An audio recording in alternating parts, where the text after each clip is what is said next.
can't change what we've experienced, but we can choose how the experiences change us. That's our statement to hold on to this week. And honestly, it's a statement that's helped me to hold it together when I'm tempted to crawl back in my pit of pain.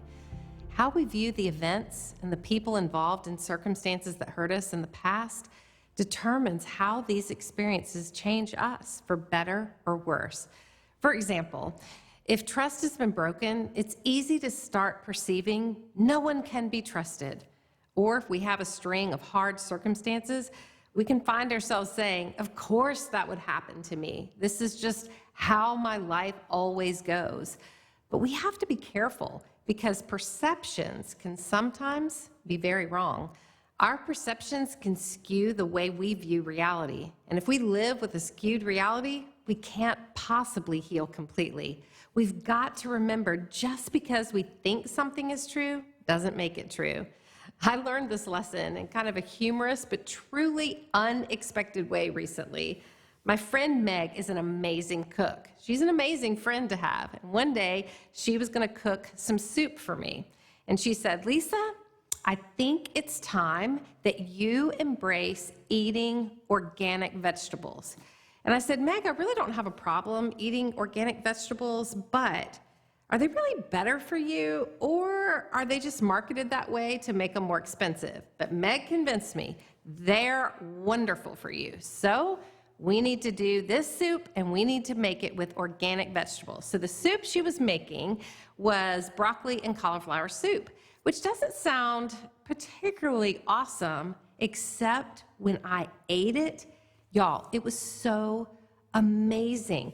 I don't know what she put in this soup, but all I know is I ate it. All I could think about was, I've got to have another bowl.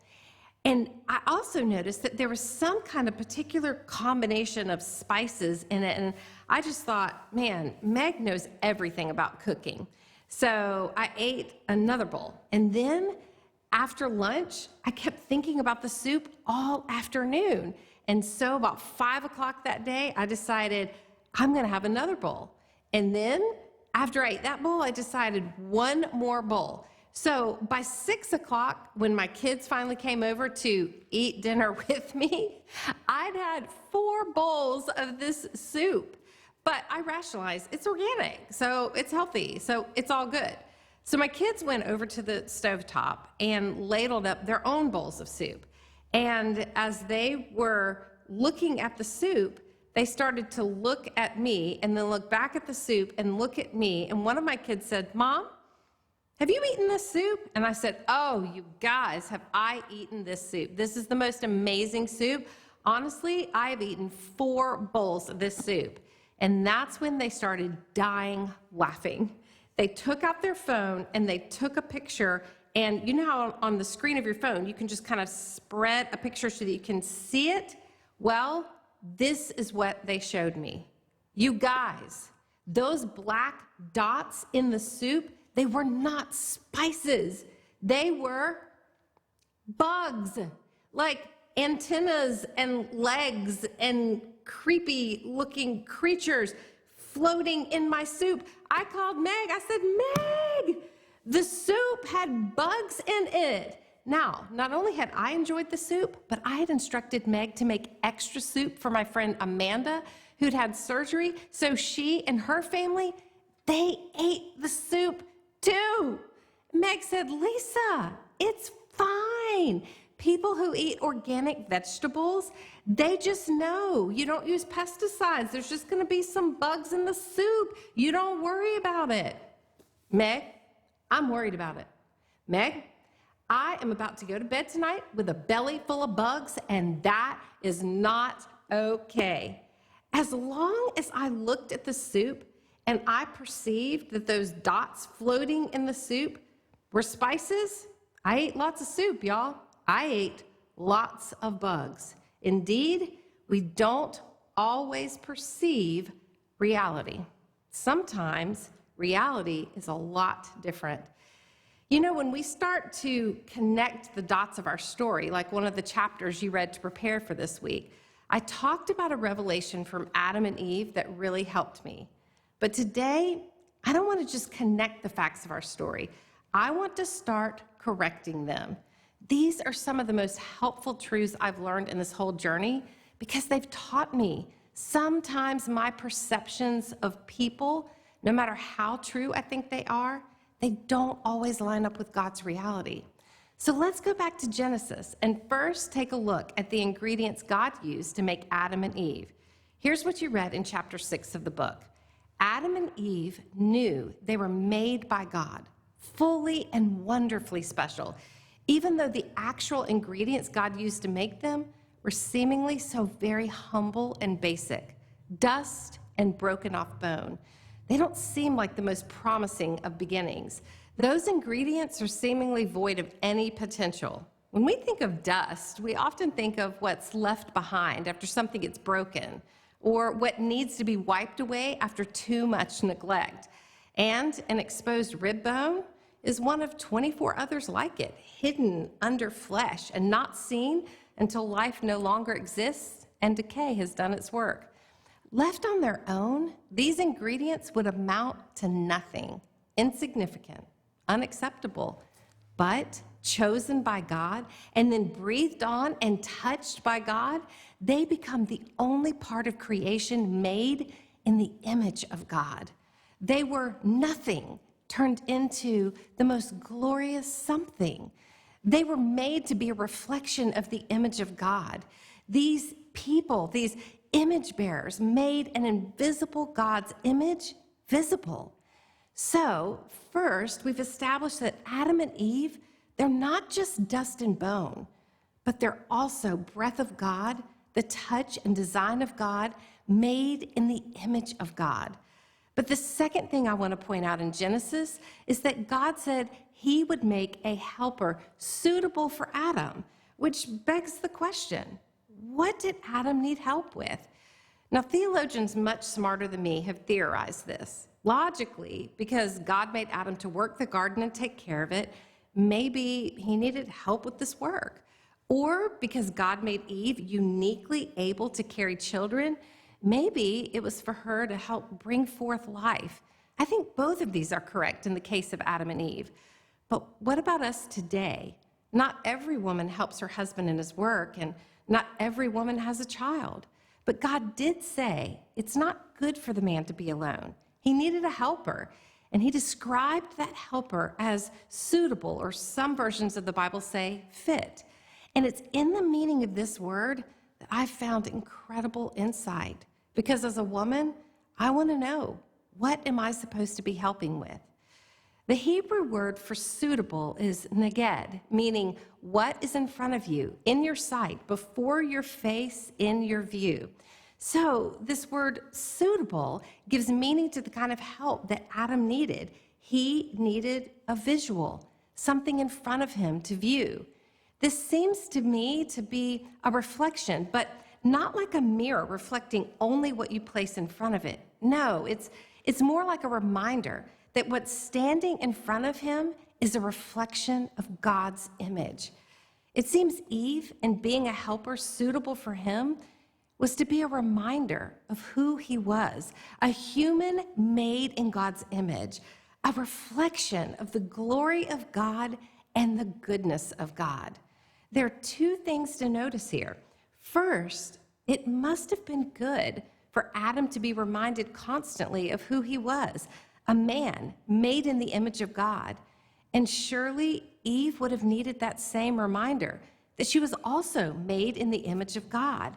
And together they were to fill up the earth with the glory of God, not just to be fruitful and multiply it with children, but to multiply the evidence of God himself.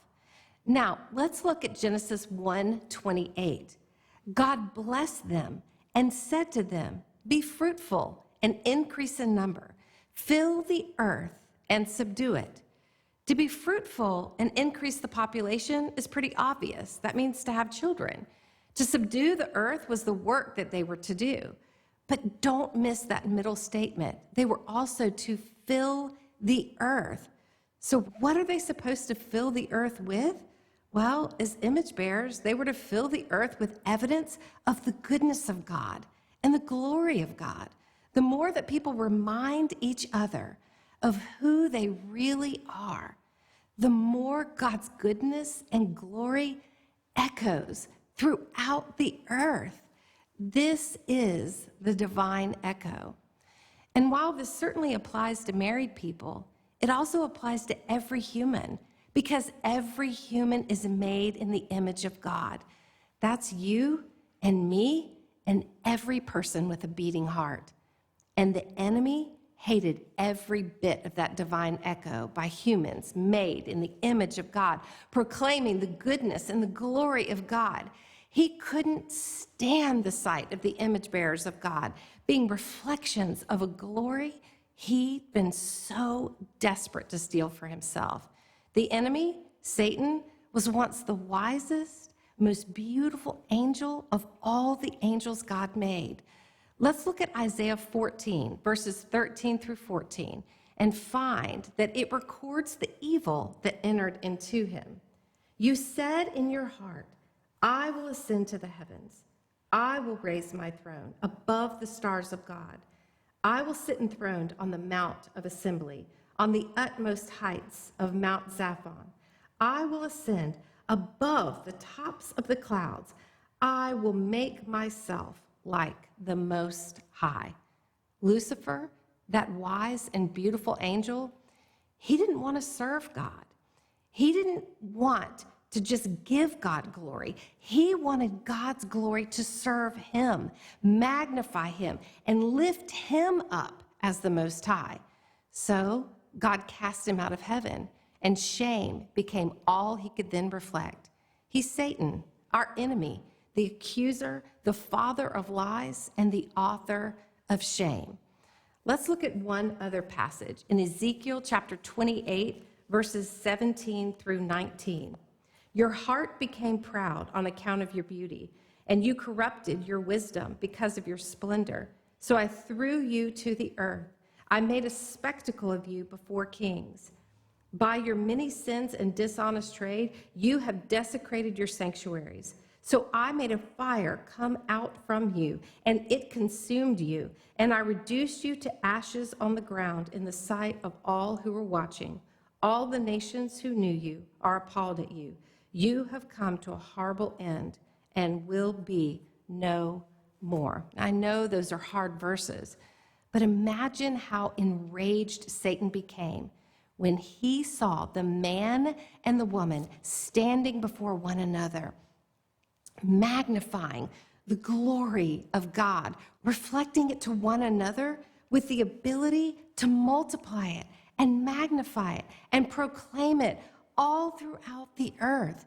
As the two image bearers of God stood there naked with no shame, Genesis 2:25, they were the only part of his creation that were created not by God's spoken word, but by personally investing his breath, his touch. They knew they were unique, different from all other created things in the way that they could know God and know each other. And they stood there before each other naked because they could and they should, so that not one bit of the glory of God would be hidden. Adam looked at Eve with what I imagine was probably the purest fascination and admiration, completely void of even the slightest hint of disapproval, disgust, or division. Then Adam spoke life-giving words over the woman. And from there to the end of Genesis chapter 2, she is no longer called woman, but rather wife.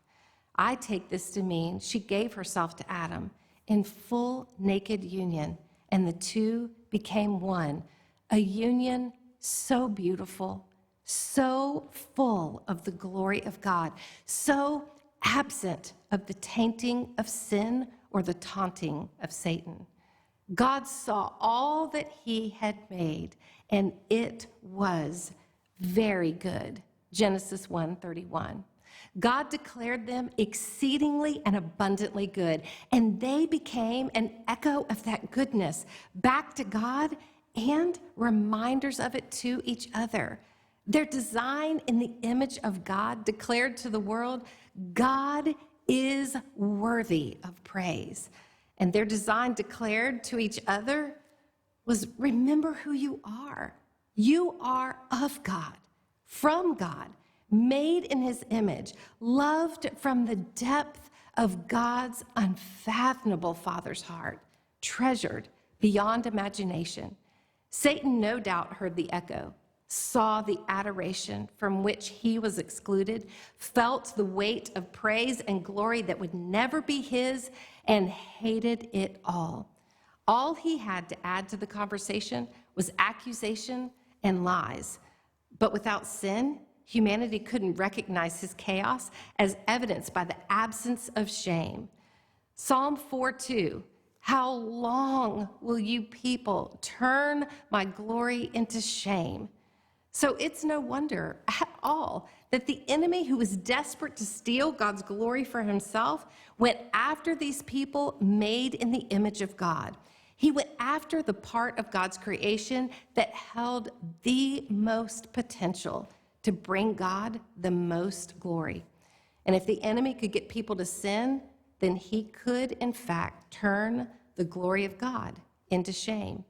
There's no better way for people to get caught in a trap of shame than for the enemy to deceive them around an unmet desire. For Eve, it was the fruit she believed would give her unusual wisdom. People are often found wanting. It's not because God isn't providing, but usually it's because God isn't providing in the way they think he should, or as fast as he should, or the desire stems from a past that they've not yet let God heal from childhood. These desires from legitimate needs not met, left unhealed, can sometimes become ravenous appetites that at some point will come out in their adulthood. Or maybe people are just sometimes so wounded in a place so deep that the pulse of pain inside this place, it just screams for relief. The enemy is subtle, introducing illegitimate ways to get legitimate needs met with the slightest hints of compromise at first. Over time, if this thinking isn't course corrected, they may be eased into a place where sin doesn't seem nearly as dangerous as God warned. It actually can feel quite justifiable, like, I deserve this, or I'm mature enough to handle this. This script can play on repeat inside of our minds. And since there's reasonable reasons, it can easily lead people to think, well, maybe this isn't so wrong after all. Besides, who will ever know? So we take the bait. Or, in the case of Adam and Eve, they took the bite. It's sweet to the taste until it slices them open with raging regret. The sin not only opened their eyes to their nakedness and made vulnerability something to be covered, but it also opened their ears to the most vicious accusations. The enemy used their nakedness, both their bared body and their bared emotions, against them. He smelled their fear and he drank it in like liquid motivation. The enemy basked in their belittling. The people no longer saw all that was glorious about how God created them. They looked down or looked across and they saw nakedness as unacceptable, and they attempted to cover what made them vulnerable under a broad, veiny fig leaf. Then they distanced themselves from God. They pointed fingers. Blame drew a sharp line between them, and the man and his wife felt the soul-crushing weight of shame. Shame is the opposite of glorifying God. It is the evidence of the work of the enemy, an enemy who loves to recruit others to help destroy this person, tearing them to shreds, beating their soul black and blue by highlighting the worst about them. Shame's words are accusatory and condemning. Past decisions are gut punches. The anthem of shame is this: you are what you've done. The worst of what others say about you is true. What you did is all you'll ever be. If the enemy can diminish someone's image down to something that they've made for themselves or done to themselves, he will be able to devalue their dignity and devastate their identity. It's so much easier to believe that you're nothing when you forget you were created by the very breath and touch of God himself. Strip a person of that, and they'll feel like nothing but dust in the wind and bone in the grave, insignificant and dead, hardly the light of the world illuminating the goodness and the glory of God for all to see. Seeing people as made in the image of God, loved by God, magnifies God. Seeing people as enemies, shamed because of what they've done, magnifies Satan. This isn't denying your hurt. This is denying Satan the ability to turn your hurt into hate. God can take that same hurt, verging on hate, and turn it into forgiveness. So if I personalize Psalm 4:2, I'll start to ask myself, Lisa, how long will you turn God's glory into shame? Walk in forgiveness by changing how you look at those who hurt you, and change how you see yourself, Lisa. Change how you see all people. Maybe this could be our personal prayer. Lord, forgive me. Forgive me for forgetting to honor your image, both in myself and in other people. And forgive me for forgetting to look at others through the reality of who they really are in you. This isn't just a truth for a husband and a wife. It's how we should look at every human. Now, if I were you, I may ask the hard question. Lisa, would you still say the same thing if Art never returned home? I pray I would, because seeing others made in the image of God, it isn't based on their choices. It's based on God's truth. Again, I know there are complexities to people's actions that hurt us, yes, but forgiveness helps uncomplicate the hurt inside of us. We don't need to wait for other people to do the right things before we make right choices that honor God. So, in my own life, I've turned and looked at Art now for who he is, not what he's done. Those things are real, and some of them are really, really hurtful. And while those choices are his to own, his to confess, and his to answer to God for, they're not the essence of who he is. Does he still have issues? Yes, so do I. But those are for us to work out with God as we go along. That's the work of sanctification, but not identification. What we've done is not who we are. Art is a man made in the image of God. He's not just dust. He's also breath of God. This isn't some weird psychological trick bathed in denial. It's a choice. It's a choice. It's a choice I make to look at Art through the lens of love and let God's truth bring the picture into full focus. Maybe it's the most dignified choice that I've made along this whole journey. As I see myself for who I really am, and as I see him for who he really is, I can accept him and I can accept myself. And you, dear friend, you are more than what's happened to you. How might you be able to see someone in your story for who they really are, not just what they've done? You don't have to start with the person who hurt you most in the world, but start with someone. Take it slow. Take those steps towards seeing past the dust and past the bone. Search for the breath and the touch of God in them. And even more importantly, search for it in yourself. You are made in the holy image of God, designed by God, loved by God. And I truly feel God entrusted me with the high assignment today to echo that to you. This assignment is a privilege, and you're a gift. As a fellow image bearer, I take this opportunity to take the hatred and the hurt Satan tried to drown us in and use it to shame the deceiver and the accuser of our souls back to hell where he belongs. This is the divine echo of the glory of God. I echo it to you today, and for the rest of my days, I'll echo it back to Art. This is vulnerability.